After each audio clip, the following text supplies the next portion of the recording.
Okay, Sir Vince, all yours. Can I add my welcome to Talking Lockdown? This is an initiative launched by Arts Richmond, and I can just particularly thank Hilary Dodman and Sue Pandit who've made this possible, which is to give us insights into what's happening in the arts in Richmond. I mean, we are coming to the end of the pandemic, so we hope, and we want to have some idea about the light at the end of the tunnel and what lies behind the light. And in the case of the arts, I mean, they've been through a very difficult time. Social distancing, lockdown has made theatrical performances, orchestras, very difficult. So we want to find out what they've been doing and what's coming up when we return to some semblance of normality. And we've got a really good panel to answer some of those questions. I'll just quickly run through them and they'll have a more detailed introduction later. But Francis Abbott from the Richmond Shakespeare Society, who's been performing at the Mary Wallace Theatre for 40 years. I'm told in all his many Shakespearean roles, he hasn't yet done Romeo, but is a very good Juliet. Paul Miller, who is artistic director of the Orange Tree. He came to the Richmond Theatre from the Crucible in Sheffield. For those of us who perhaps spend too much of our lives watching little coloured balls being pushed around a snooker table, the Crucible in Sheffield, of course, is primarily an outstanding theatre where he performed an important role. Hugh Rogers is perhaps best known to residents at the other end of a surgeon's knife. He's director of medical surgery at West Middlesex, but also a distinguished musician in his own right, a violinist, and is chair of the Richmond Orchestra. And then last but not least, Anne Sebba. I particularly identify with her because, like her, I've been spending the last year trying to write books and treasuring the solitude and the quiet, but also missing the adrenaline that you get from book launches and book fairs. And she's a distinguished award-winning biographer, amongst other things, Mother Teresa and Wallis Simpson, and she'll be telling us about what she's going to produce next. But I'll hand over to the panel and hope to join the discussion later.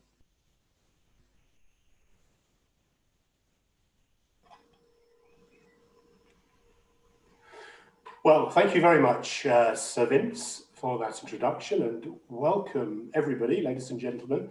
Arts Richmond, I'm Nick George, the chairman of Arts Richmond, and we're really delighted to offer you the first of what we hope will be a series of events on an ongoing basis. We have the first 3 this May, every Wednesday for the next 3 weeks.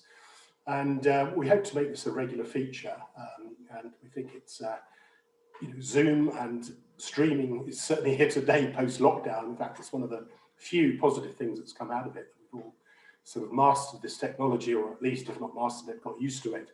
But I think it is very useful on occasions like this. And today we have 4 fantastic, interesting panelists, or guest speakers rather, to talk to you.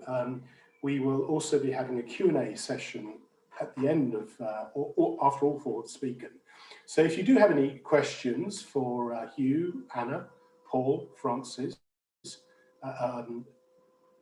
then use the Q&A icon at the bottom of your screens, and then we'll read out as many as we possibly can. We have about, I think, about 15, 20 minutes at the end where we can ask some of your questions. So we look forward to that as an interesting part of this, this evening's event. Well, I'm about to introduce them. I'll just maybe advise you that you've got different views in Zoom, which I'm sure everybody knows very well by now, but you might get a better view to go speaker view for the speaker. And then when we come back for the Q&A, to use the gallery view where you'll be able to see everybody. So we'll do that at the end, but without further ado, let me introduce our first speaker this evening, Francis Abbott of the Richmond Shakespeare Society. And Francis has been a member of the Richmond Shakespeare Society, the RSS, an amateur drama company since 1973. and was therefore involved in its acquisition and conversion from the old Mission Hall in the Embankment, Twickenham, that became the Mary Wallace Theatre in 1981. As a member of the RSS now for nearly 50 years, he has been fortunate to play a number of different parts in a wide range of plays over the years. And as Vince just mentioned, whilst his chances of playing Romeo are perhaps remote now, he can console himself with the fact that he did once play Juliet. No doubt more about that later. His talk will focus on the effect the pandemic has had on amateur drama companies that run their own theatres, such as the RSS, and how they kept the dramatic fires burning whilst not being able to stage productions and their plans for the future as COVID restrictions begin to ease. So without further ado, it's a great pleasure to welcome to our virtual floor, Francis Abbott of the Richmond Shakespeare Society. Well, many thanks, Nick, to you and to Sir Vince for your very kind introductions. As Nick has indicated, I am chair of the Richmond Shakespeare Society, the RSS, an amateur drama company and registered charity based in Twickenham. For those who may be unfamiliar with us, a brief outline of our organisation may be helpful. Just as the rebuilt Shakespeare's Globe Theatre was the brainchild not of an Englishman, but an American, Sam Wanamaker, so the Richmond Shakespeare Society was founded by a Swede, Gladys Eriksson, in 1934, principally to perform an annual outdoor play by Shakespeare. Although, and here no doubt is where English maladministration crept in, the RSS managed to miss the 1934 summer and perversely started with an indoor production in the autumn of that year.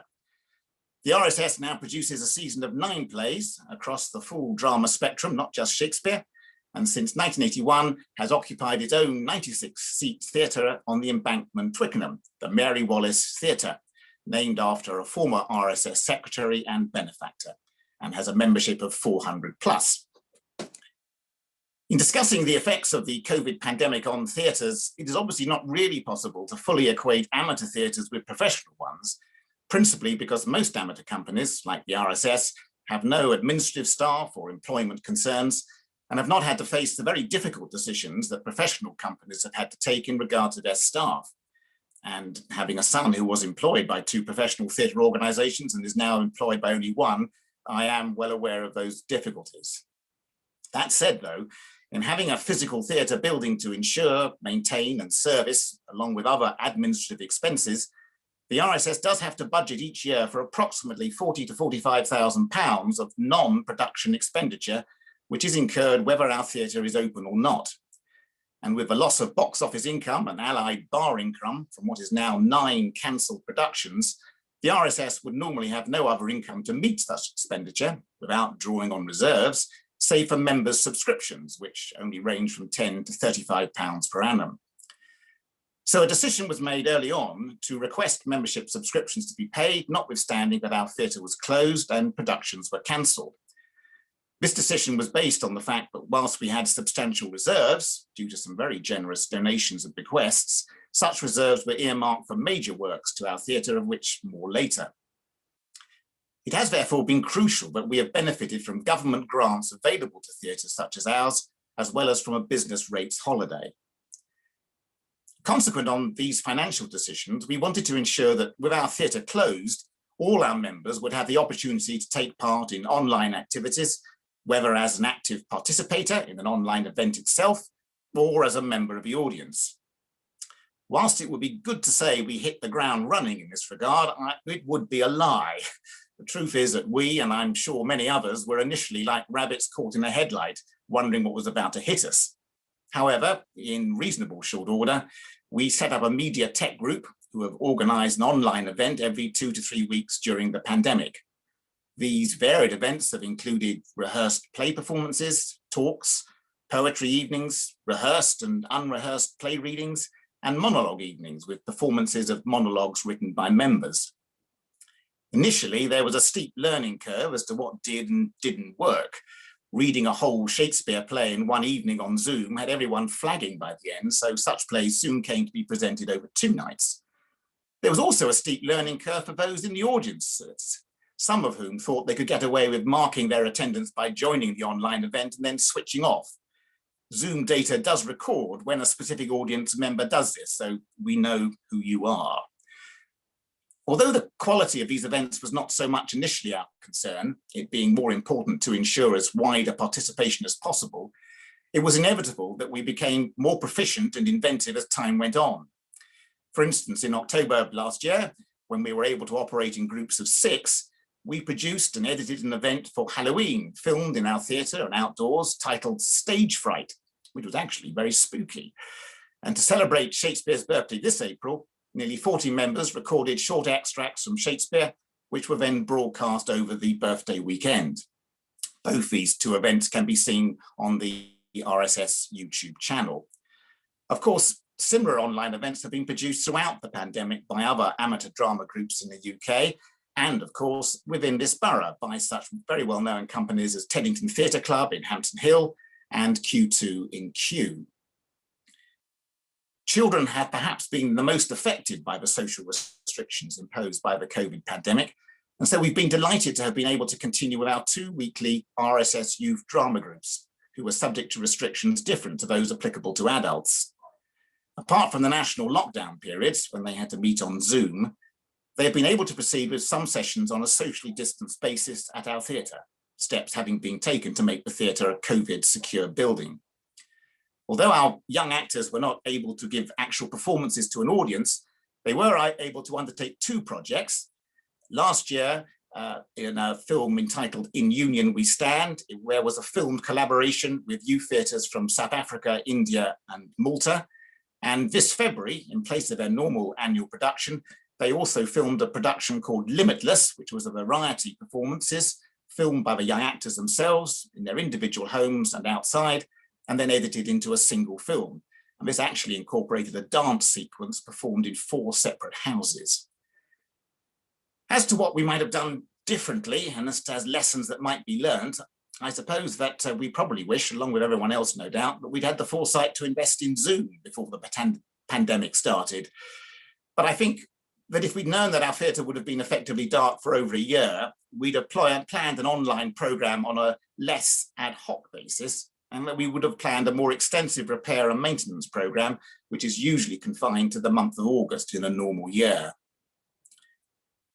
We obviously all hope that a similar pandemic never happens again, and we are not, of course, through this one yet. But a couple of observations on how restrictions might possibly be better imposed, which I have to qualify by saying that hindsight is a wonderful but dangerous thing. The initial distinction that was made by the Department of Culture, Media and Sport, DCMS, as to what professional theatre companies could do and what non-professionals could do, whilst understandable, after all, at the end of the day, non-professional theatre is a hobby, not one's livelihood. This did, however, have an adverse impact on those non-professionals who, like the RSS, maintain and manage their own theatre buildings. Equally, consistency in restrictions would have been helpful. We found that the restrictions changed so frequently that we were having to make decisions as to cancellation on a show-by-show basis. Our production of Whiskey Galore in December last year, for instance, underwent 7 changes of restrictions from the auditions to first night, with the initial possibility of socially distanced performances receding eventually into lockdown and Zoom performances only. On a positive note, we very much appreciated the importance of being a member of the Little Theatre Guild, LTG, which represents amateur theatres such as ours in the UK. The LTG has been very important in maintaining a dialogue with the DCMS and in disseminating and interpreting the application of COVID restrictions in regard to amateur theatre. As COVID restrictions begin to ease, we have future plans post June the 21st and step 4 of the government's roadmap. As to the major works I alluded to earlier, we are planning the refurbishment of our theatre foyer and the provision for wheelchair access to the auditorium, together with wheelchair accessible toilet facilities at an estimated cost of £160,000. And these works are intended to be carried out in the summer of next year, 2022. Subject to complying with whatever COVID restrictions may be in place, we are intending to reopen our theatre this summer, 2021, with productions of Summerland by Alicia Jones for a week from June the 26th, Quartermain's Terms by Simon Gray for a week from July the 17th, and The Comedy of Errors by Shakespeare for a week from August the 9th. And this latter production is our outdoor production in the Fountain Gardens of York House. We then hopefully will be back to our normal season come September. I mentioned earlier that the RSS was founded to perform an annual outdoor Shakespeare production. And apart from the Second World War years, such annual outdoor production, though not always Shakespeare, has always taken place since the RSS was founded in 1934. However, our 2020 outdoor production of The Importance of Being Earnest, however, had to be cancelled, and it looked likely that COVID would prevent us continuing in this tradition.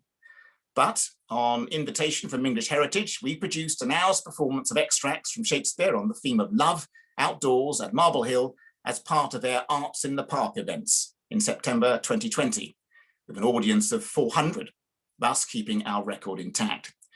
And I do have to say that the weather was far more glorious in September than we normally perform to outdoors in July.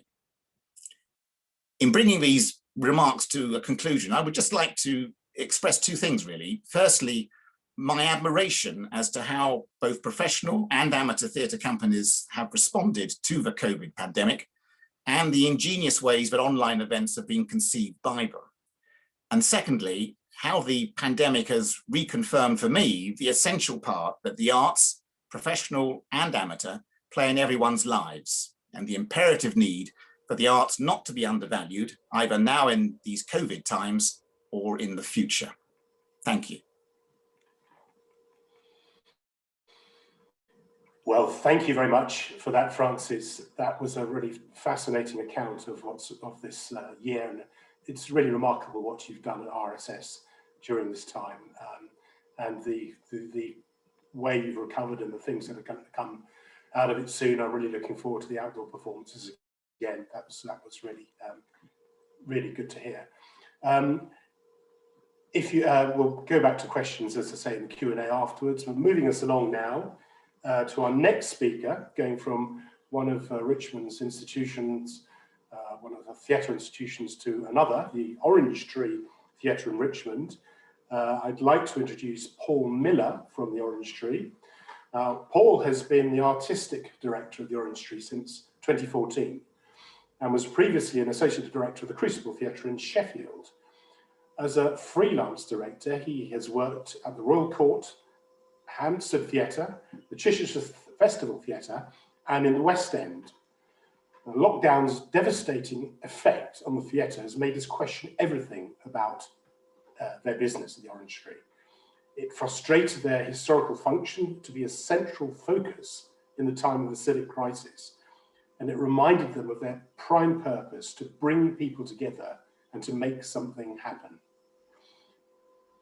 They will come back, the Orange Tree will come back with a renewed sense of purpose and belief. So I'd now like to introduce to our virtual floor, Paul Miller. Thank you very much, Nick, indeed, and good evening.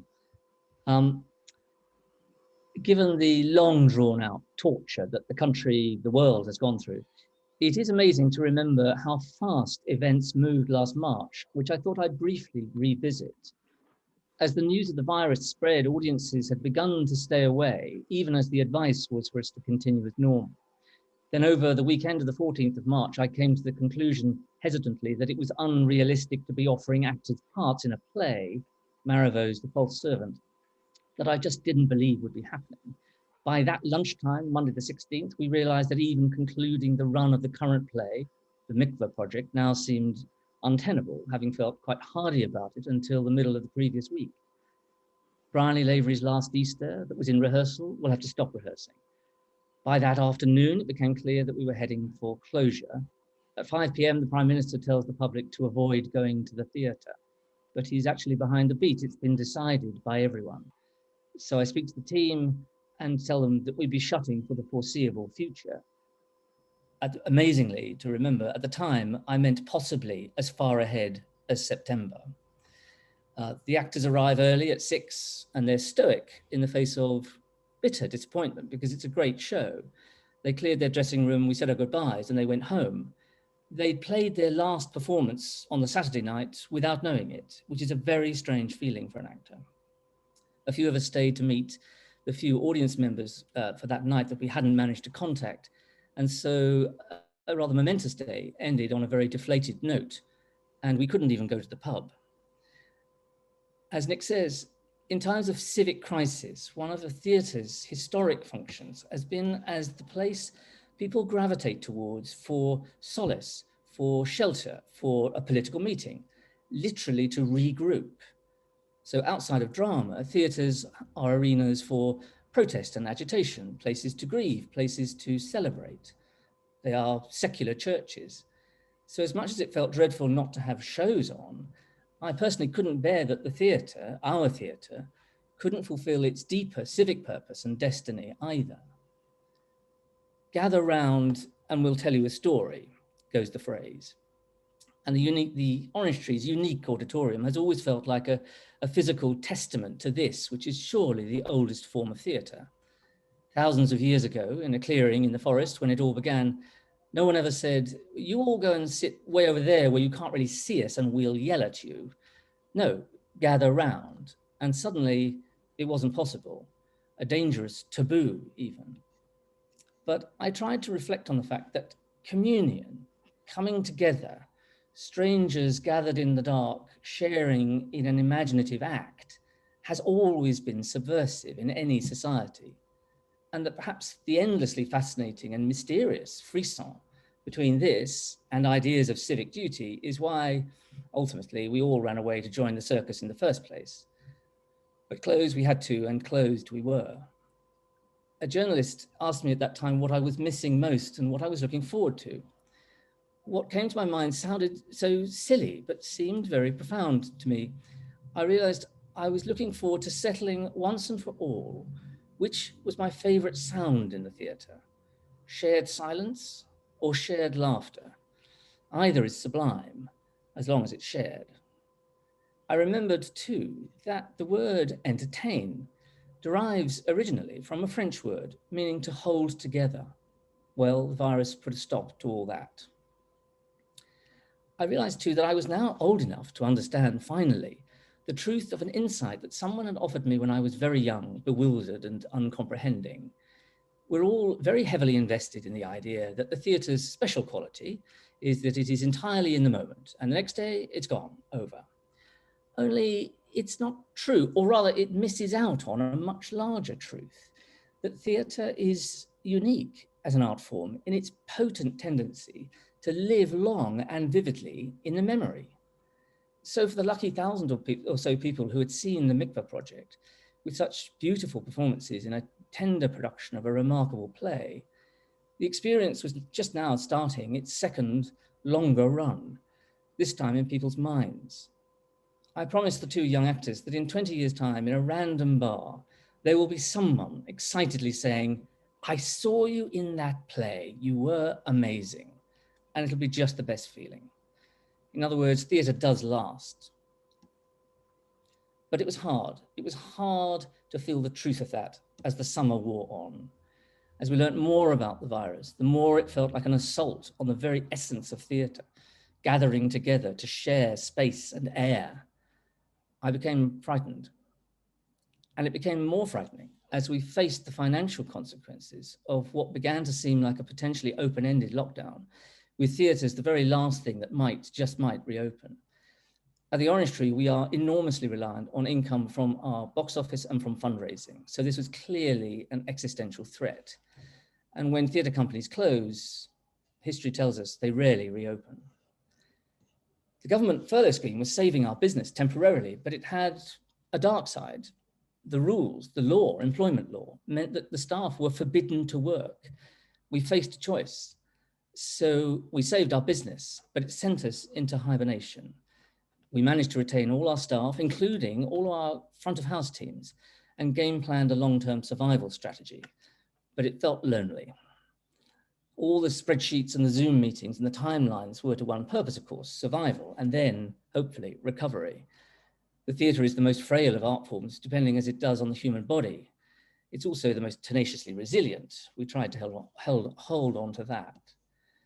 But by September, it was clear that even on a best case scenario for reopening, we would have lost well over £1 million of income.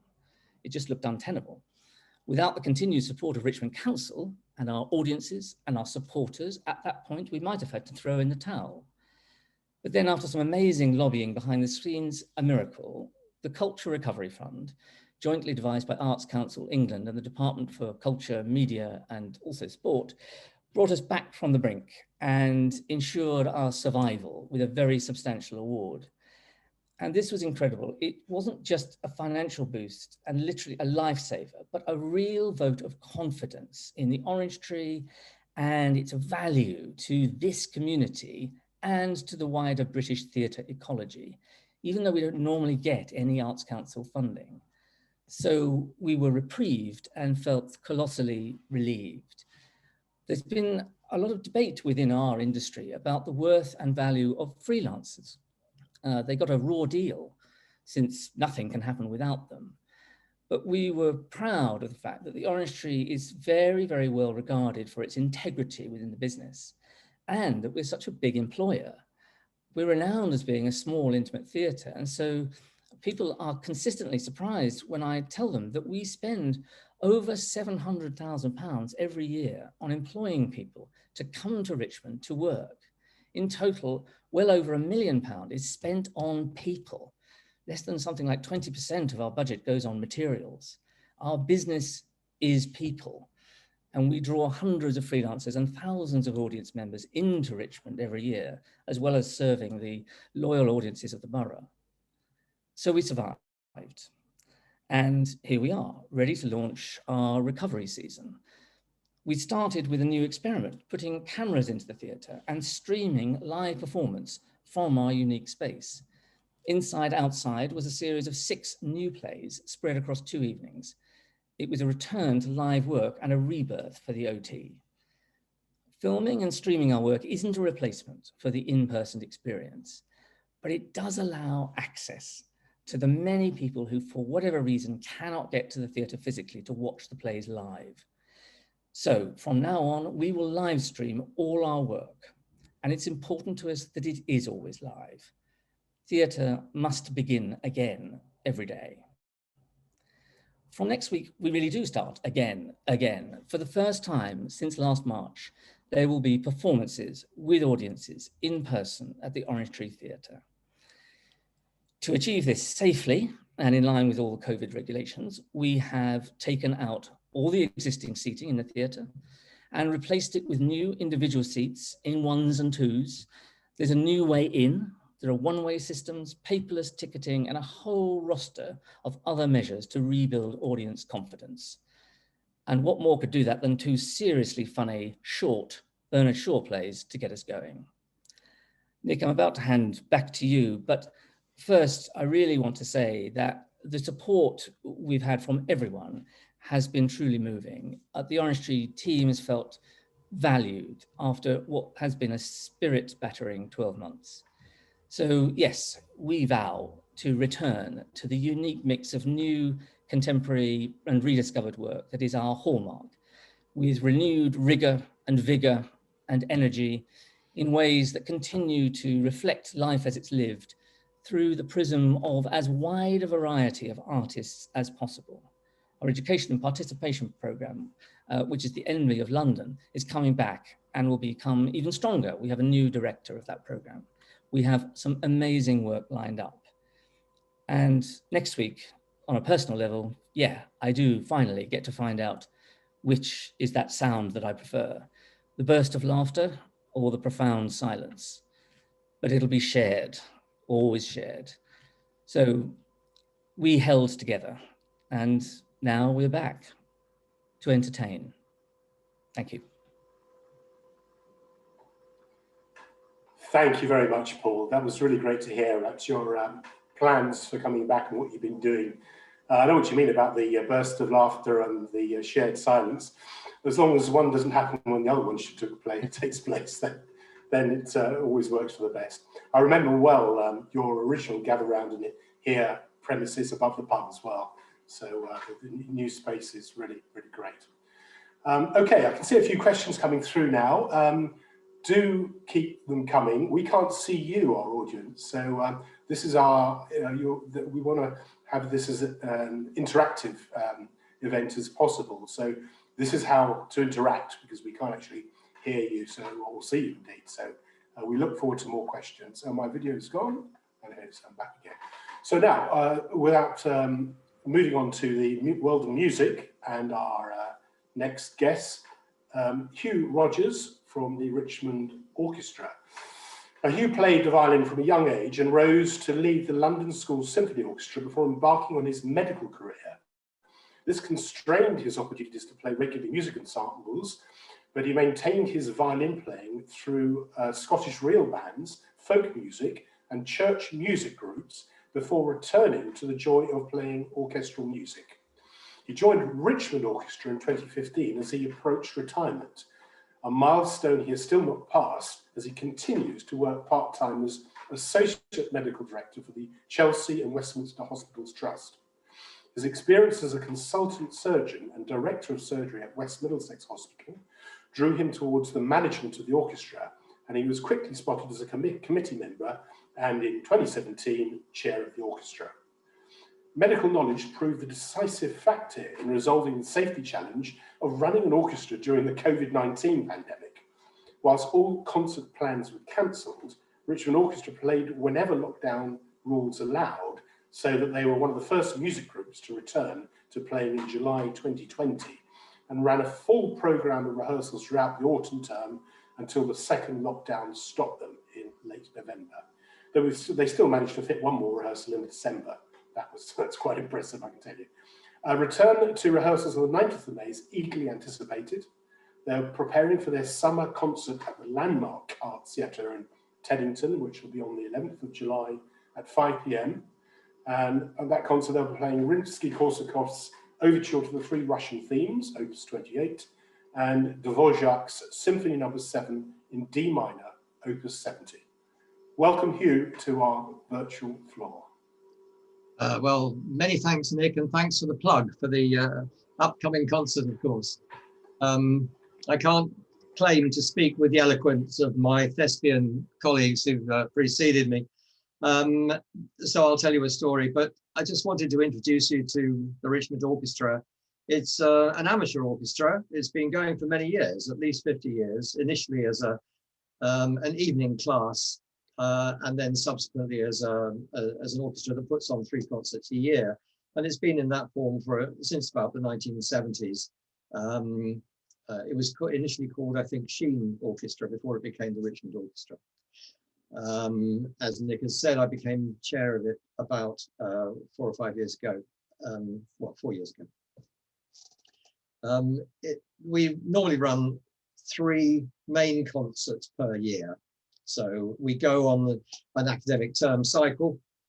We do a concert at the end of each academic term. We rehearse in a school, and so the academic cycle automatically just drives our rhythm. In addition to those 3 concerts, we do other things. We occasionally put on a children's concert. That's going to be quite fun, collaborating with local schools. We do fundraising events. We do what's called a play-in, which is a sort of a musical marathon, which we organise on a biannual or triannual basis with Macmillan, and that can raise substantial monies for Macmillan and for the orchestra. Although it's an incredible affair to put on. We play from about 10 a.m. till about 5 p.m. With a variety of pieces of music that various people sponsor us for, so that's quite fun as well. Within our rehearsal program during the academic terms, as well as rehearsing for our concert, we put on the occasional workshop for young emerging musicians to encourage them to have an experience of playing a concerto with an orchestra, and that can be a way of discovering young emerging musicians for us as well. And that often leads on to an invitation for them to play at a concert. And we've had a couple of people who've gone on to Young Musician of the Year competitions and so forth, who were still at school when we asked them to play with the orchestra. So that can be quite fun, seeing young people coming through. So that's a background to where we were. I just arrived in Val d'Isère. I'd gone skiing, and it was the weekend, the same weekend that Francis was talking about, I'd arrived in Val d'Isère on the Saturday. We'd gone to the hire shop. We'd got our skis and our boots, and we went to get our lift passes uneventfully, and then heard on the way back, as we carried our boots and skis back to our hotel, that the lifts were not expected to close the next day. France was entering a lockdown, and we might just think about fairly quickly organising transport home. Well, the following day, we did actually go onto the slopes with our skis and had a little slide about, but you can't really walk up a mountain with skis and do any serious skiing, and the lifts were closed. It took us 2 days to find suitable transport back to the UK. So we came home on the Tuesday, the 17th of March, which happened to be my birthday. We spent it from about 5 a.m. getting on buses, spent about 4 hours waiting at the border at Geneva before we could get into the airport. Were cancelled, had one flight cancelled after another, and eventually managed to get back to home in Blighty by about midnight that night. So that was a pretty torrid time. The Richmond Orchestra was intended to have a concert on the 23rd. So I just want to share a screen. You don't need to see my ugly face, and I got some things to show you. So let's just go. I trust you can see my slides. So yeah, so that was how we discovered that it was on the Monday as we were on our way home that we heard that Boris Johnson had announced the lockdown to occur. But we kind of knew that the concert was not going to happen, even as we went skiing. But we were not quite expecting to return so abruptly. That was the concert that we were planning to put on the 28th of March, and of course the concert itself was cancelled. All rehearsals immediately stopped, and as we went into lockdown 1, we searched all the government guidance for clues as to what we were allowed to do. To begin with, there weren't very many, and of course we weren't allowed to do much, if anything at all. I did a literature search, trying to study the evidence around transmission of viruses within an orchestral environment. There wasn't much. There were 1 or 2 very good papers from Freiburg University and others, and 1 or 2 American papers. And the government, of course, were at the same time struggling with such data and trying to build an evidence base in order to give guidance. So at that stage, it was clear that we weren't going to play anything at all. But we wanted to maintain contact with our members. We thought this was important. The first thing I did was to convene a Zoom meeting of the committee. And normally we would meet 3 times a year as a committee. It's not a terribly arduous task being a committee member unless you have a specific job. But during the pandemic, I have to say, we've been meeting about once a fortnight to begin with, and then once every 3 or 4 weeks, because there seemed to be so much to talk about and discuss as to what we might be able to do, even while we weren't actually doing anything. The members loved the initial Zoom meetings. I think we're all sick and tired of Zoom meetings nowadays, where it's essentially a social event. But that was when it was novel, and we played games. We talked about what we were doing during lockdown, and it was a way of bringing in particularly those individuals who were having to shield, who were members of the orchestra, because we have a range of ages, but a significant minority of the orchestra who are actually older than me. And they certainly valued the opportunity to get together and to talk to other members of the orchestra. An orchestra is a very social organism, as well as playing together, and the ensemble playing is a real collective activity.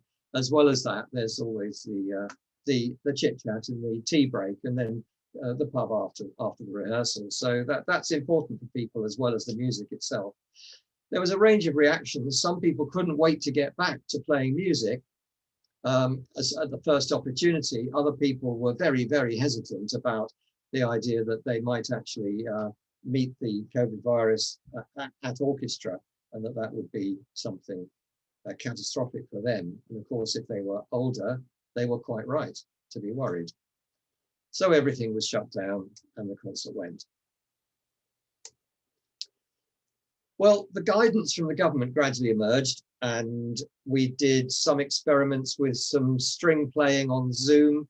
But unlike voice, even singing, instruments have to be able to play absolutely in time. If you're out of time, it becomes a complete nonsense. Ensemble is everything. And you can't do that on a virtual system like Zoom, or indeed any of the other equivalents. There are some that try and reduce the latency, but there is always some latency. So I'm speaking to you, you are not hearing me speak in real time, you're hearing me with some delay. That can be aggravated by any movement. So if I move my hands as well while I'm speaking, you may see some discrepancy between what you hear and what you see. All these discrepancies in time make playing music together completely impossible. So the only thing we could do was to have a teacher showing in fact, the leader of the orchestra, I should say, she is a teacher, of course, of music, playing a piece of music, showing the bowing, and then asking people to do it with the sound turned off. So you are effectively playing only to yourself. You can see each other, but you can't hear each other. So that didn't go well.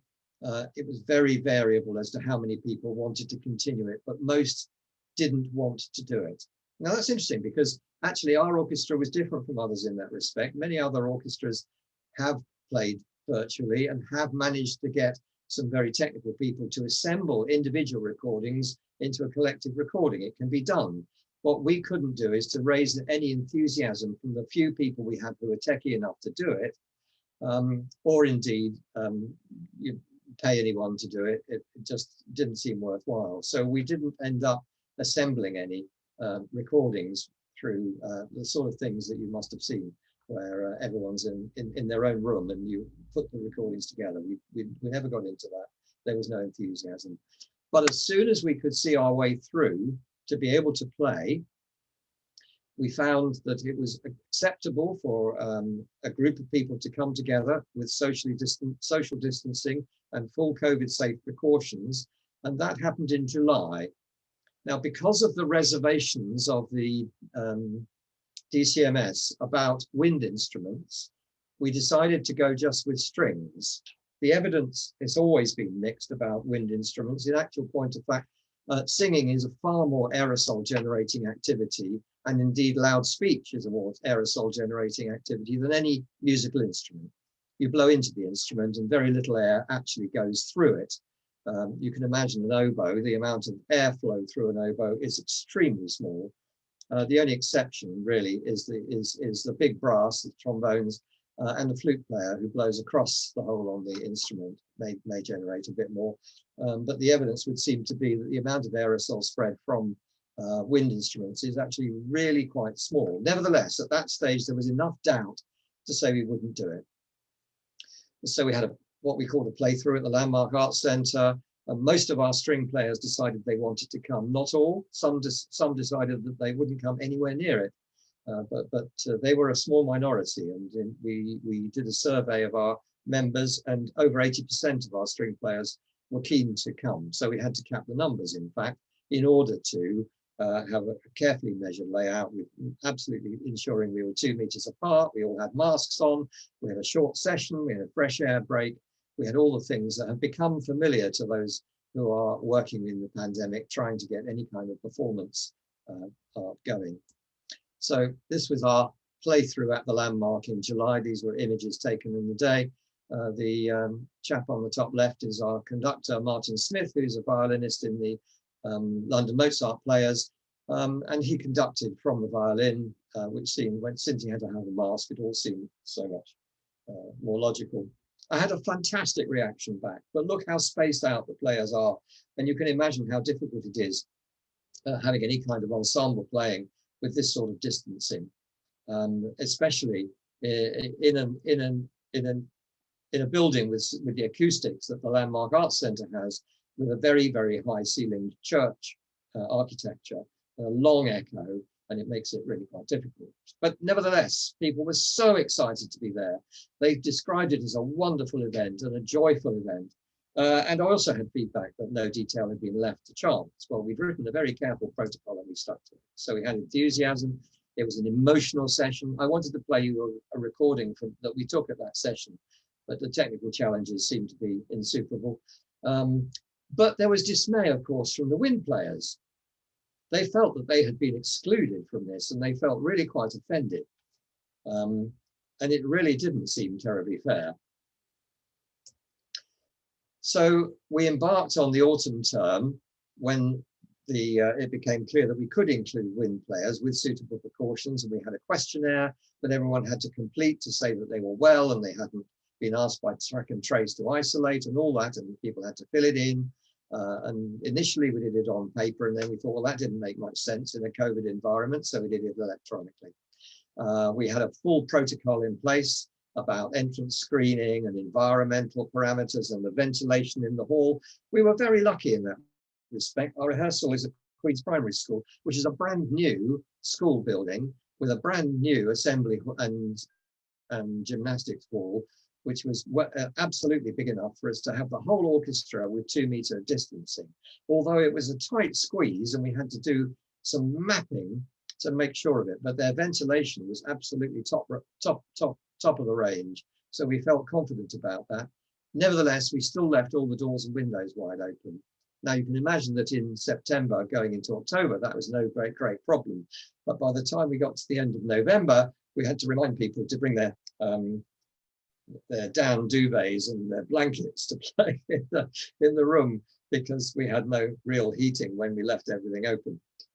We limited ourselves to 45 minutes a session. Here's a diagram we did, a sort of bubble diagram to show how we managed to lay out the floor space. So you can see that we had the conductor is the purple top middle. We have first violins to the right, cello to the left. All the dark blue are the wind instruments. We knew where everyone was going, and we were able to set up the room before the orchestra came in. And then we had violins came in the right-hand fire door, the cello and violas came in the left-hand fire door, and the wind all came in via the main building towards the back. So there was very little mingling, lots of wearing of masks until everyone sat down and so forth. So it was a challenge, but we worked hard at making it safe, and we were lucky with our venue. And we started with just strings, even in that environment, and gradually built up with wind and then brass. And we prepared a concert. We were all ready to go, 28th of November, and lockdown 2 took that away from us as well. We had spent some time searching for a venue, and we'd ended up outside of the borough. Much to our dismay, we couldn't find any venue in the borough where we could set up the whole orchestra with 2-meter distancing. So we ended up planning it for St Michael and All Angels Church in Chiswick, which is big enough, and with small pillars we could use the whole space of the church, but we didn't end up doing that. Then there was a temporary reprieve in December, as I think others may have alluded to, and we had a full playthrough of the Elgar Enigma variations. That was a very emotional occasion, and you can imagine playing Nimrod when you'd had so little chance to actually perform and play. That was quite an occasion for us. Since then, we haven't played. We haven't played a note. And members have said to me recently, as we're preparing to start up again, I haven't taken the instrument out of its box since December. And it's very sad, really. You would have thought that maybe some people would have rehearsed, but I have to say I have done some music, but it's been online for church purposes, and it has no orchestral music at all. So the initial response was most people were desperate to get back. A few were very frightened. We did a questionnaire that confirmed that. The real difficulty, can you see, this is at Queen's Primary School. This is the hall I was talking about with the gymnastics bars in the background. This is a panoramic view, so it pans right round. Conductor on the left-hand side, lead cellist on the right-hand side, and so forth. But see how far apart the spacing is, and just imagine how difficult it is to play together in that environment. We had some fantastic support. The committee pulled together amazingly. I asked them to meet very frequently, and they did. Queen's Primary School were very helpful in terms of helping us to make sure that the protocols mapped to their COVID safety protocols as well. Landmark Arts Centre, I'm a big fan now because Leslie, the scene at the Landmark, has been very helpful in terms of our next concert as well as the previous playthrough. Unfortunately, the Landmark Arts Centre doesn't have very sympathetic acoustics for an orchestra. It depends on what program you play. Making Music is the organisation, the umbrella organisation that most amateur orchestras subscribe to for support. And they've had a fantastic period of time with a lot of guidance on their website, Zoom chats. I've been in touch with their chief executive officer debating the medical evidence and stuff like that, and had a significant input into the guidance that they finally launched. But again, that has to be revised all the time as the rules change. Oddly enough, Facebook proved to be a very useful way of sharing ideas and news about DCMS. And we now are lucky enough to get DCMS direct newsletters once a week, and we seem to have some contact there. So that's quite handy as well. We formed a group of local musical chairs, the local brass and concert societies, Kensington Phil, and Hounslow Orchestra chairs, and myself formed a group all discussing what we could do, what venues were working, and that proved quite supportive. I did write to Munira Wilson in September asking her to support the idea that actually musicians need live music, and it's a real it was a real cri de coeur. I wrote to her in September, and I'm afraid she didn't reply till February, pleading that she had priority for urgent casework. She did actually write me a very long response, and I think if she writes responses that long to all of her constituents, no wonder she takes some time to reply, because it was well rehearsed and even referenced. So thank you to Munira for responding, but somewhat later than I had hoped. And yeah, looking forward, well, we're going to have to work an ensemble. We're going to have to get in touch with those that may have become a bit lost and dislocated and disenfranchised, and I'm going to reach out to several people now that we haven't seen for a year. And we want to establish a lot of the external links that we had forged before, but we've been unable to pursue, particularly around Richmond Music Trust and local schools and local charities such as the Ottokar Kraus Music Trust, which does music therapy for disabled children and adults. We already had the plug for the concert. We are selling tickets in tranches as we become more confident, because if we don't have to have social distancing, we can put 200 people into the Landmark Arts Centre. But if we do, it may be no more than 100, because the orchestra will need to take up space. So we're being a little bit cautious about how things are going to be in July. But if the lockdown release goes as planned, then we should be able to have a full concert with no distancing and a full audience. I'm just praying that may be the case. So that's our experience, really. I think some reflections. We were secure financially as an orchestra. We have a sufficient reserve. We had no real losses over this period, except paying our professionals. So our conductor and our leader, we've continued to pay throughout, even though they haven't had very much to do, but they have had some. So thank you, Nick. Great, thank you very much, Hugh, and we look forward to your next concert on the 11th of July. I guess we know one of the few upsides of the lockdown from a musician's point of view is being able to practice at home. If nothing else, it's an unexpected opportunity to practice more. But I do know from myself, from the opera world, the challenges of streaming for something like an orchestra are pretty immense. Then it starts getting complicated. So it's good to hear that you're able to do that. Okay, more questions coming in, and now we're going to move on and introduce our final speaker this evening, who is Anne Sebba. Now, Anne Sebba is an award-winning biographer, historian, and author of 11 books. Her latest, Les Parisiennes, How the Women of Paris Lived, Loved, and Died in the 1940s, was optioned for a TV multi-part series, was winner of the 2016 Franco-British Society Book Prize. Previously, Anne wrote The Woman, a biography of Wallis Simpson, and The Scandal of the 1936 Abdication Crisis, which became an international bestseller. She's a former Reuters foreign correspondent, the first woman to be accepted onto their graduate trainee scheme. Anne is a broadcaster and regularly appears on television talking about her books, mostly biographies, including those of Jenny Churchill, Mother Teresa, William Banks, and Laura Ashley. She is a former chair of Britain's 10,000-strong Society of Authors, an accredited Art Society lecturer who gives talks to a variety of audience in the US and the UK, as well as on cruises, and she is also Senior Research Fellow at the Institute of Historical Research.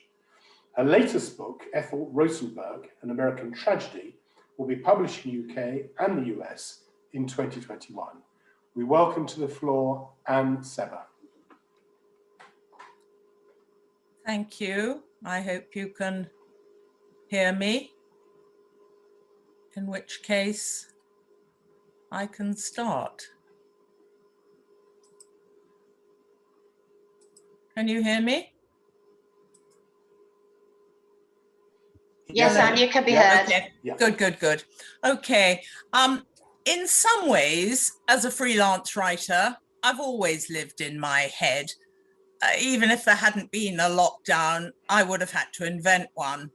I've had to learn to work on my own, either in libraries, researching and reading, or at home writing, all my professional life. When I was 21 and sent off to Rome, living alone as a trainee foreign correspondent for Reuters, an older boyfriend told me when I squeaked about homesickness that you can't expect to live with anyone else until you've learnt to live on your own. So I've always understood the necessity. I don't necessarily like it, but I understand it as a necessary condition of what I do. I'm a journalist, lecturer, and biographer, and it's the latter mostly that has kept me occupied in lockdown. So the book I started writing in 2016 was, as you heard, a biography of Ethel Rosenberg, electrocuted almost 70 years ago, charged with conspiracy to commit espionage, but with no evidence against her that stacked up, simply the perjury of her own brother, who in return was given a short sentence while his own wife was never charged at all. So being at home to complete the book with no interruption, no temptations, no overflying planes was in some ways a real luxury. But it also, and I absolutely do not want to compare me sitting in a house in Richmond with a garden with being in a US prison under a death sentence, but it did help to concentrate my mind, to help me focus on what it's like to be alone, truly alone. Or that's how I tried to spin it, what I tried to convince myself. And I was newly widowed. So yes, I was completely alone. But I had luckily already done the research, archives in New York, visits to Ethel's birthplace in Minsk. I'd been to Los Alamos, where the atom bomb was created and the alleged spying took place. I'd visited the school and the prison. So that's the footsteps part of being a biographer. And actually in December 2019, I went off on a cruise giving lectures. Oh, mad world that it was then, and ended up in New York in January 2020. So I was lucky. I had a final interview with both the Rosenberg sons, now in their 70s. And then I came home to finish the book. I spent January and February writing furiously and sent off the manuscript just as I got COVID, only it actually wasn't called that way back then. The timing couldn't have been better because I recovered in a week at home, and then March, when lockdown really began, until June was spent batting it to and fro for editing. The downside, well, libraries weren't open to check things. Loneliness, of course, intensified. Offices weren't open, so that meant a double edit with both US and UK editors. And since they weren't in offices, They often did not know what anyone else was doing. But amazingly, it is being published next month in June this year, actually any day now in both the US and the UK. And even more amazingly, Miramax has bought the film and TV rights. So what makes this sort of lonely life bearable is, of course, Richmond. I haven't liked to boast about that too much to my London friends or friends who live in a flat. But every day I've either walked around Richmond Park or along the river or cycled to Hampton Court or Barnes. And for someone who works at home, this is an inspirational place to live. And I've been so grateful to have all these green spaces. But what makes it so difficult is no stimulation whatever from live theatre, from going to the cinema, or from chance meetings. And I just can't emphasize enough how lucky I am that as a writer, I can at least write, because as we've all heard, the arts have suffered catastrophically. And I'm sure we could all tell stories about freelance musician friends or actors who've become cleaners, and we all suffer as a result of that. So I don't want to come across as too upbeat simply because I could stay at home and write and have completed the book. The other part of my professional life, the bit that really pays for the indulgence of being a writer of books, completely closed down at first. Being a lecturer, all my lectures stopped, and lectures provide not only my small income, but a lifeline to the outside world. Although even here there is a small upside, because I learn new skills like everyone else. And I can't tell you how good that feels at my age. I even learned how to make a film totally alone for the National Archives in Kew. And I can give Art Society lectures on Zoom. And like everyone else, I bought all the new equipment. So much Bluetooth speakers and the obligatory ring lights, but I'm almost embarrassed to tell you of the equipment. So I've learned not only to give Zoom lectures, but to create films, and latterly to be filmed here. I can't say I like any of that much. The technical side is horrendous and time consuming, but at least I can do it. And my first lecture to a small group, a charity for old people who couldn't get out, which began last March when lockdown began, drew an audience of less than 100, but the same organization 1 year later had grown to 740 people watching from all over the world. So that is the upside, all in their pajamas, I'm sure, but it's just great to feel connected in a way that could not have happened before. By March 2021, people who were really clueless about Zoom a year ago, we'd all learnt these new skills. And they were, of course, drawn by the luck of my subject, which, as you heard, I wrote a book about Wallis Simpson and the abdication. And suddenly everybody wanted to know about Meghan and the comparisons with Wallis. So that was lucky timing. So in conclusion, I think the luxury of the last year for me was that I could work 24/7.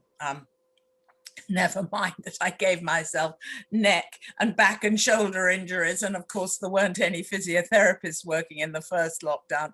But more importantly, I could sleep, eat, and dream my subject. I could return to my desk in the morning with no other predominant thoughts than what I'd written the previous day. And that really is a luxury. Actually, I found it at first a very creative time, which spurred me on to write short stories and articles, because I really could concentrate on what it meant to live in isolation. And on the negative side, well, the lack of a human dimension to my life is painful. I'm longing to give talks to real people.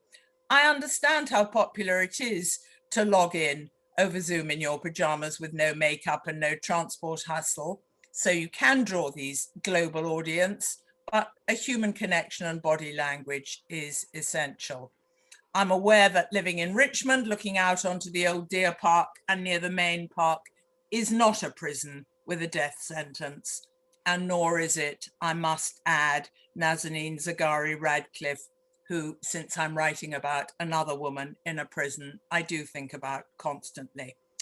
So am I glad it's over or nearly over? Well, of course I am. And what am I most looking forward to?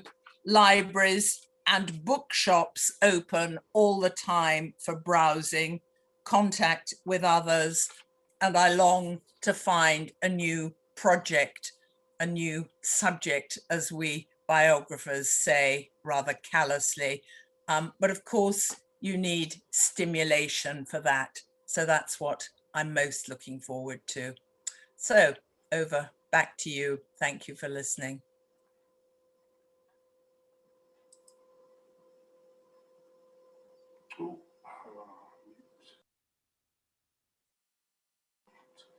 Hello, I hope you can hear me. If you can, thank you, Anne. That was really great. I just remembered another advantage, one of the remaining few of being in lockdown and working with Zoom, is that you can actually go to work in your pajamas, or at least half your pajamas and your bottom half. I'm not doing that myself at the moment, but it has been known. So thank you for that. I hope everybody, our audience, enjoyed our speakers this evening, talking lockdown. Indeed, it sounded like to me, talking themselves out of lockdown and all the exciting projects they have ahead. Now, we have a few questions to ask our panelists. 7, in fact, have come through now. There's a couple for you, Francis. Let's do Francis. Oh no, actually, there's also an observation as well as a question. There is an observation, so I'll read that one first. A. Jacob says there's a really interesting, highly relevant episode of Front Row on Radio 4 this evening. I don't know if that's in competition to us or complimentary to us, but and I'm not quite sure when it's on, but they often repeat them. So no doubt we'll understand that more if and when we hear that Front Row. Right, so moving on to the questions. Francis, for you first of all, Sue has asked, well, what an impressive range of lockdown activities you have and managed to put on, and all your exciting plans for the next few months. Do you plan to continue with any of your Zoom-type distance productions? Well, that's a very good question, Sue. I think we probably will in a limited form. And one of the things we found with our Zoom events was that it did enable members who had moved away from the area to actually participate. And we actually had a reading of Pinarot's The Magistrate only last week, in fact, when we had one participant from the West Country and 2 actually participating from Gibraltar, which would be impossible if it wasn't done on Zoom, of course. So I think that for that particular reason, it is a way of enabling members who don't live in the area to actually participate. So I think we probably will actually continue with some Zoom play readings or Zoom events, even once we're through the COVID pandemic. Thank you, Sue. Great, thank you, Francis. Now we'll scroll down rather than hop from staying within one panelist. So the next question is for Paul. I think, yes, Sue again. How has lockdown affected the mental health of those working in the theatre, particularly the young and emerging actors who have very little work over the last year? It's a really, really fundamental question. And of course, I mean, I know a number of people who've really personally been suffering at a practical, material, financial level. I feel that from a mental health point of view, it's really going to be, as this year progresses, that it's going to be more revealed what the sort of medium and long-term impacts are on people's mental health, actually. So I think this is a story that's going to become even bigger and even more important as the many, many, many individual stories of what's happened to people are sort of revealed.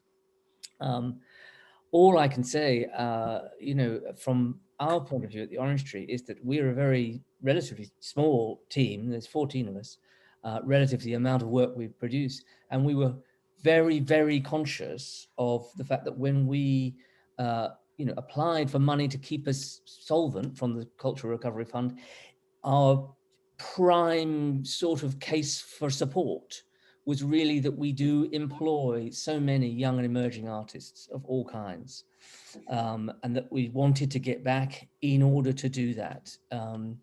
you know, so that's what we feel very, very strongly about, really, is that we want to get back in business. We want to get back doing things pretty much precisely to bring all these people back into our building. So we're very, very concerned, it's true. And I think this year will only reveal more about the extent of the damage. Great, thanks, Paul. The next question is for all the speakers, so I think we'll come back to that one last. The question after that's again to you, Paul, and Hilary asked, I hope very much that streaming live performances are here to stay, so many older, less physically able and less confident people, as well as those who are at a distance, have been able to access all kinds of performance in lockdown. Is it your intention to maintain streaming long term? Absolutely, for all those reasons. So we've set ourselves a task of everything this year. We've already scheduled and announced and put on sale for live streaming performances of a couple of performances for each production that we do. We see it in exactly those terms as an extension of our access and participation work, really. There is a financial dimension to it. Nobody really knows yet what the appetite is going to be for streamed work, you know, if society returns to more to normal. So we'll have to keep an eye on how that works financially, but it seems terribly important to us. And furthermore, I would say there's a very, very, as well as it being an important thing to do, it's a sort of great pleasure for me, because I actually wanted to live stream work from the Orange Tree as soon as I arrived, because I thought it would be so marvelous to see work from that room, where, unlike, with all due respect to National Theatre Live, you've got a camera pointed at the Littleton stage. You'd have cameras around the auditorium that would see the audience, the cameras would see the other cameras. It would be a completely interactive experience. And so I've always wanted to do it. And so I'm very glad, in a way, that, you know, out of the pandemic, that's accelerated us towards doing that. So I'm very, very keen on it. Yeah. Yes, it was fortunate in a way that it was already quite big from the National and places like that, and, you know, streaming was already sort of fairly well established anyway, indeed streaming opera as well. So yes, it looks as though it's here to stay. Thank you. So our next question is for Francis. And Hilary again asks, have you found that members who might not previously have stepped forward for auditions have been more confident about taking part in virtual productions? Again, that's a very good question, Hilary. I think the answer to that is probably yes. As I mentioned in my sort of talk, we did do rehearsed play readings and unrehearsed play readings. Rehearsed play readings did have some elements of auditions for, but for the unrehearsed play readings, anybody could take part if you wanted to play. It didn't matter what sex you were, what age you were given a part, and those have proved very, very popular. So yes, Hilary, that is correct. A lot of people did come forward who would not normally want to put themselves or expose themselves to the audition process and the possibility of reviews and that sort of thing. So yes, you're right. Great, thank you, Francis. We have a question next for, it's just jumped a little bit on me. Anne, yes, a question for Anne from Sue. And she says, interesting, excuse me, that you have a much wider global audience through Zoom broadcasts. Have any of the other speakers attracted international audiences? So it's actually for everybody. International audiences. I can say from the live streams that we did of the new plays in February, March, that, and I can't remember the countries off by heart, but there's a list of rather extraordinary places that we broadcast to with those streams. So yes, and I'm also hoping with the Bernard Shaw plays that we're doing, and we're doing live stream performances of them, there's a huge appetite and audience for his work in North America, of course. So suddenly Orange Tree Shaw productions will be accessible to them. Great. Anybody else? Well, I would just add that, as I mentioned, our youth theatre production did a collaborated film with groups from youth theatre groups from India, South Africa, and Malta. And although that wasn't live streamed, it was a film that was shown in those countries and had great feedback as well. It was a great achievement. Great. It is really one of the few good things to have emerged from this. I'm about to publish a book, and so there will be lots of events at institutions like the London Library and the Imperial War Museum, and I'm being asked, well, would I like a small socially distanced audience, or shall I just do it on Zoom? To which my initial reply was, well, of course I'd like a real audience. Who wouldn't? I mean, it's the only way to have real interaction. And all the organizers are telling me that actually I'll have a much bigger audience. I don't have to do it entirely on Zoom, but as Paul says, with some element of live streaming, and you can reach global audience. So it is, you know, one of the very small benefits to come out of this pain, if we can find a way of reaching bigger audiences and mixing the two. Thank you. Hilary asks, the trouble with lockdown for me was exactly what Paul describes, but the painful flip side, the unshared silence and the unshared laughter. And I can't wait to get back in the Orange Tree or the Mary Wallace Theatre or elsewhere where I can share those things again. How will your performers be of those heightened emotions in their audience? How aware will your performers be of those heightened emotions in their audience?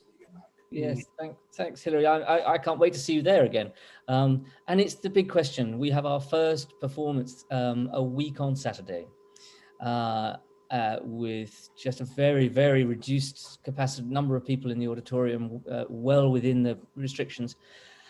And it's going to be a leap of faith, and I think it's going to be an electric moment. And I really don't know. We'll see how people are, but I salute the people that have enthusiastically booked to come back, and it's going to be quite an event, I think. Thank you. Jill Warner says, thank you to all the wonderful speakers. We're very lucky in the borough, but my question is to Arts Richmond in general. As a membership secretary of Richmond Council, I wonder how other societies keep in touch with members who are not on the internet. Each time we email members, I send 30 or 40 snail mails, but we are keeping, but are we keeping those members engaged? Well, George, I guess that's one for me, as I'm on the hot seat representing Arts Richmond. Yes, we're in lockdown particularly, we've been doing these sort of virtual events where we interact with our members and our audiences, and we're going to be trying to do more of them. And we're also going to be trying to focus more on the sectors within the arts. And a whole lot of initiatives may come out of that in terms of events where people can meet each other and interact. And I think that's just good for the arts as a whole. But if we can get sort of smarter on the sectors within arts, then I think we'll be going down the right track with that one. Thank you for that. So Joe Humphreys asks, do you think that through experiencing a loss of live cultural experiences, we may as a society start to value it more? Good question. Any thoughts?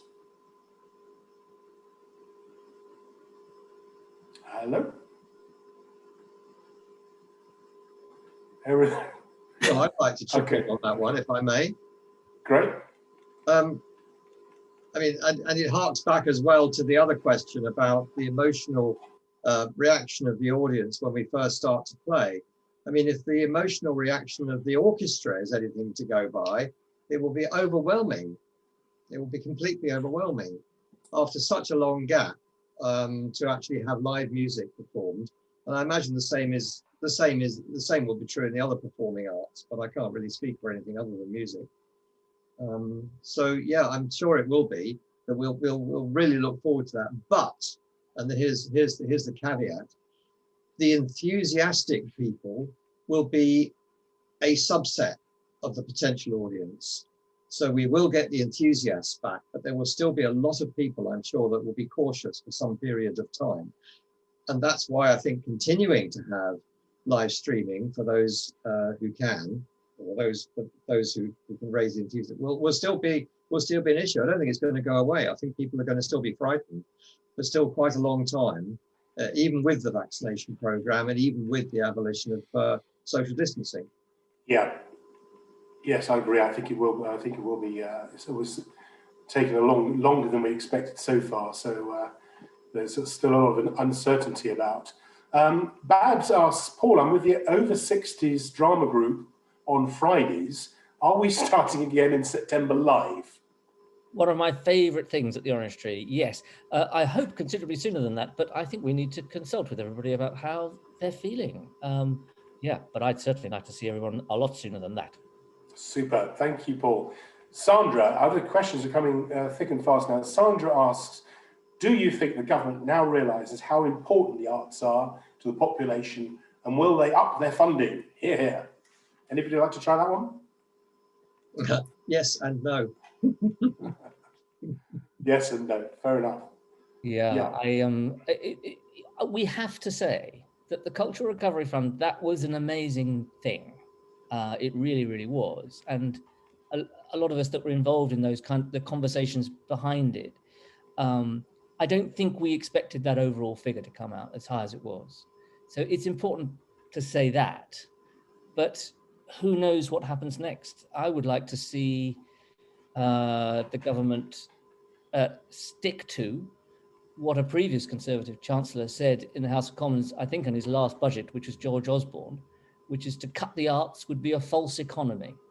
I'd like to see them stick to that. Yeah, absolutely. Anybody else have a thought on that, or we'll move on to the next question? Perhaps just add a word if I can. I don't want to go on the political dimension, but just on behalf of a sort of niche art that nobody's mentioned. I mean, I'm a great supporter of and I practitioner of Latin and ballroom dancing, and we applied to the Cultural Fund. The industry applied to the Cultural Fund. We have several schools in the area and professional dancers, and we're told you're not an art. Apply to the Sports Fund. And then we applied to the Sports Fund and were told, no, you're not a sport, you're an art. So we've fallen between the cracks. It's a small plea, but if this goes on, there's one little niche which is enjoyed by hundreds, if not thousands, of local residents, which has somehow got passed over. Yeah.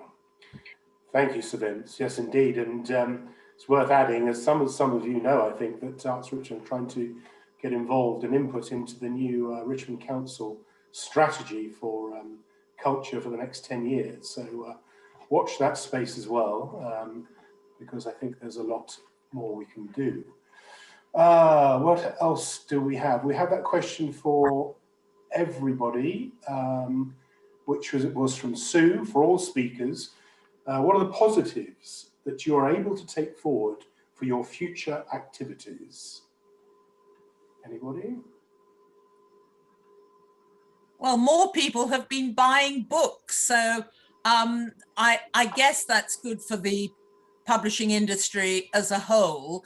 I think when you break down the sorts of books that are being bought, there are a lot of increased sales of Kindles and audio books and novels. It's not necessarily non-fiction, I'm sorry to say, but I don't care. I think it's absolutely wonderful because it's kept publishers feeling buoyant, and it's shown that reading is a solace, and so please go on buying books and please go on reading, and that's one positive takeaway.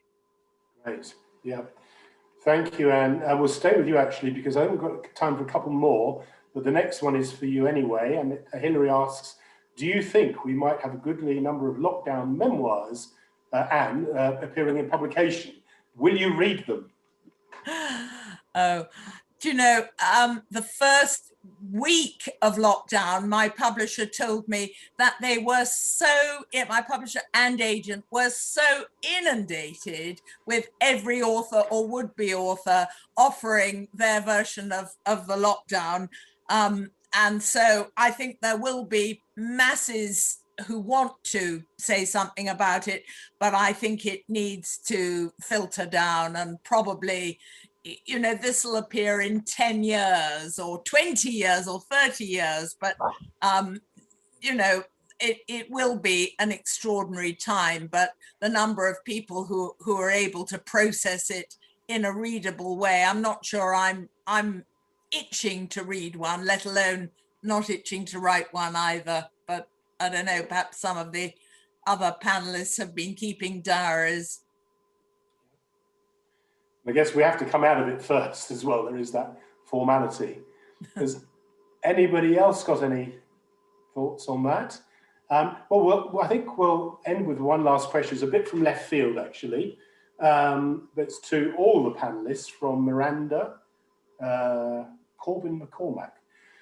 How do you feel the seemingly endless closure of Hammersmith Bridge has already affected potential audiences on this side of the river before lockdown, but will make it more difficult to regenerate once lockdown is lifted?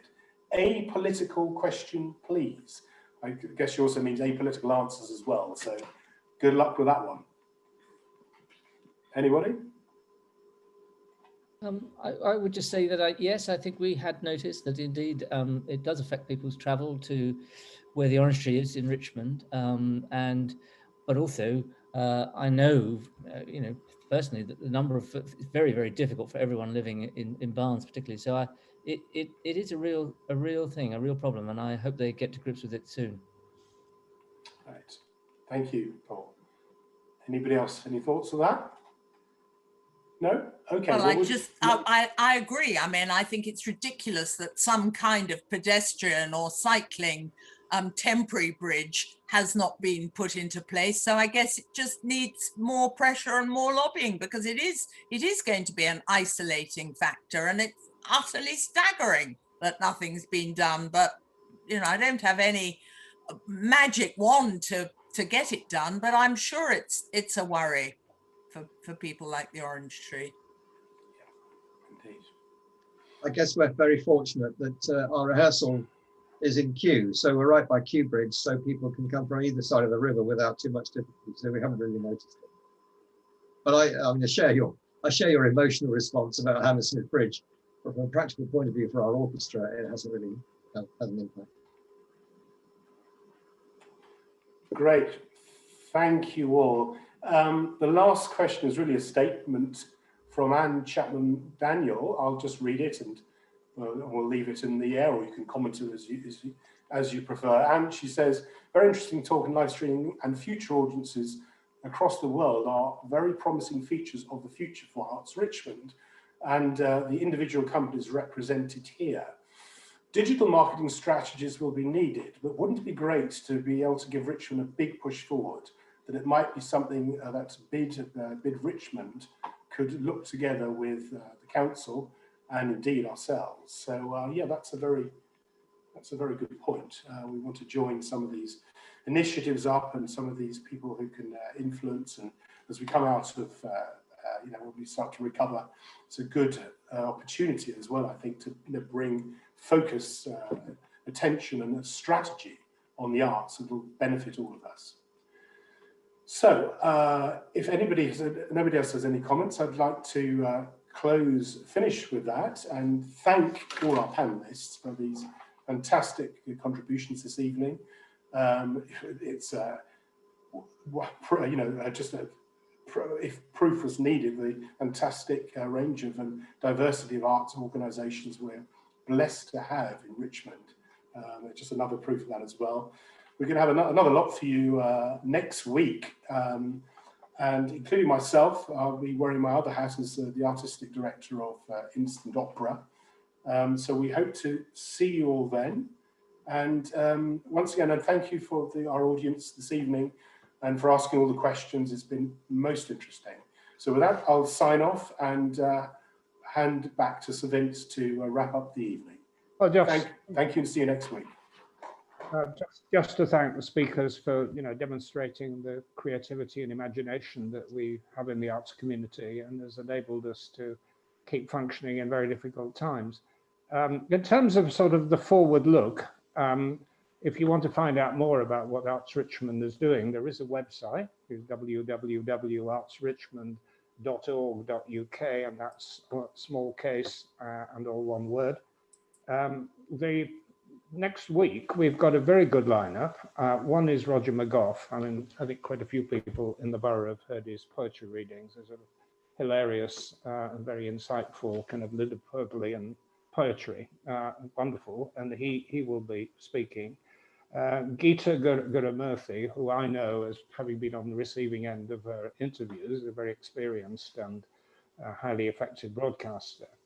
And as Nicholas has just said, he and Soph Denny will be talking about instant opera, which is about how to bring opera away from the big venues of the West End into communities like ours, and of quality and at scale. So it promises to be a really interesting panel, and I hope the existing audience will join us and that we'll attract more too. But thank you.